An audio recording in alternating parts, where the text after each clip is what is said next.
what did you do for this holiday weekend? We've been putting up the greenhouse. I'm so excited. I can't wait to have it all finished. Of course, I say we, but I mean my husband put up a greenhouse this weekend. If this is the first time to my channel, my name is Robin. I garden in Zone 6 in Northwest Connecticut. I really appreciate your watching. Please subscribe, hit that like button. It really does make a difference. And we're going to take you through all the different parts of how we actually put this together. This is a Palram greenhouse, Canopia.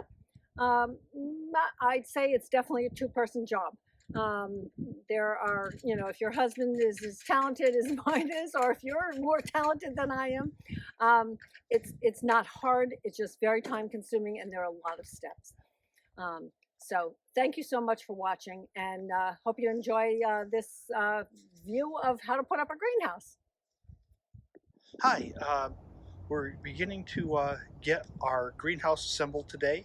We've rough graded the area in preparation for building the 4x4 pressure treated wood foundation that we're going to mount the greenhouse on.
Okay, I'm just blown away that there's almost no damage on any of my dahlias. So I want to just quickly show you how I stored them. Now, this is what worked for me. I've tried multiple methods over the years.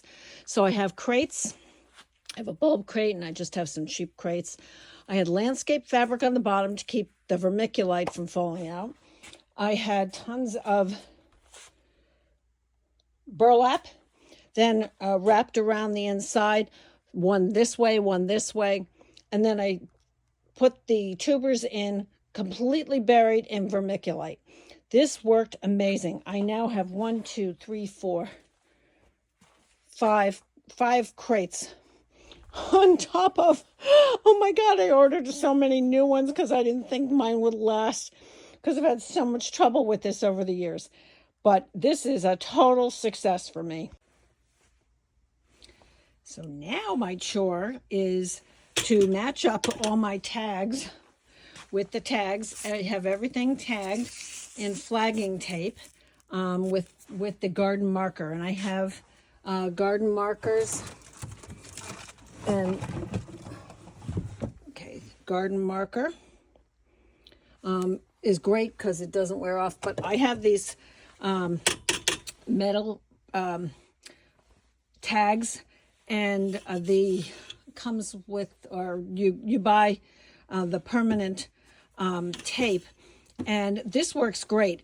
Somebody from the Connecticut Daylily Society turned me on to this. I have it linked in my YouTube videos in my Amazon store, and so I save these from year to year so I don't have to do new ones.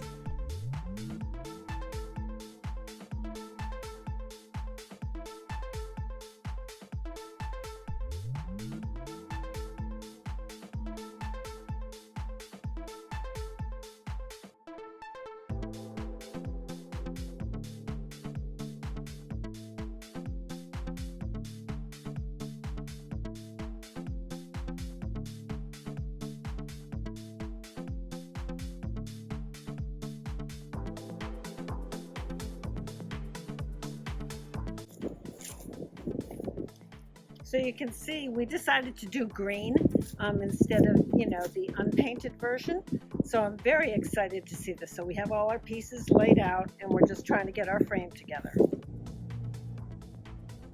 We've inserted a piece of conduit in here so we can get some electrical in case I need to run heat. In the wintertime, put a little small heater in here.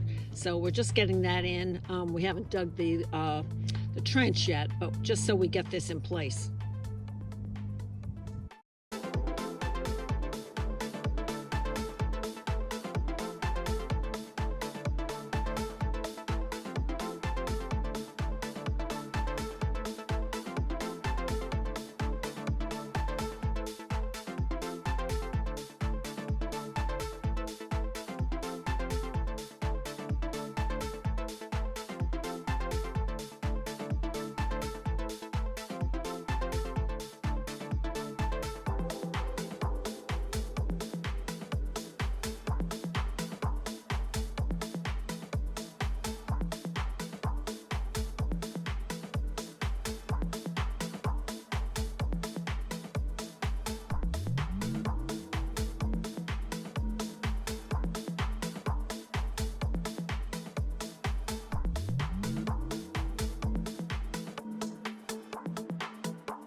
In my personal opinion, if your husband's as talented as mine is, this may be a one-person job, but there are a lot of directions. You really need to go page by page. Make sure you've done each page before you go to the next.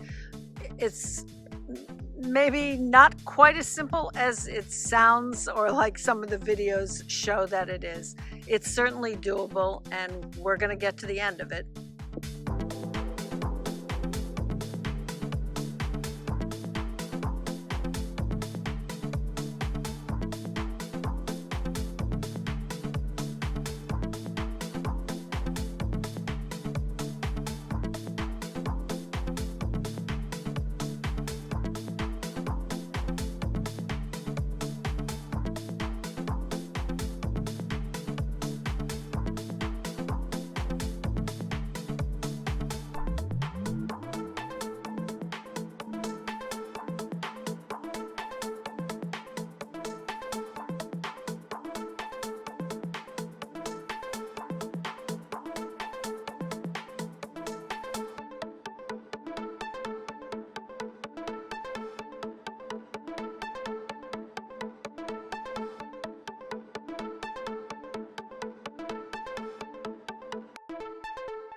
it. We did it. Our greenhouse is up.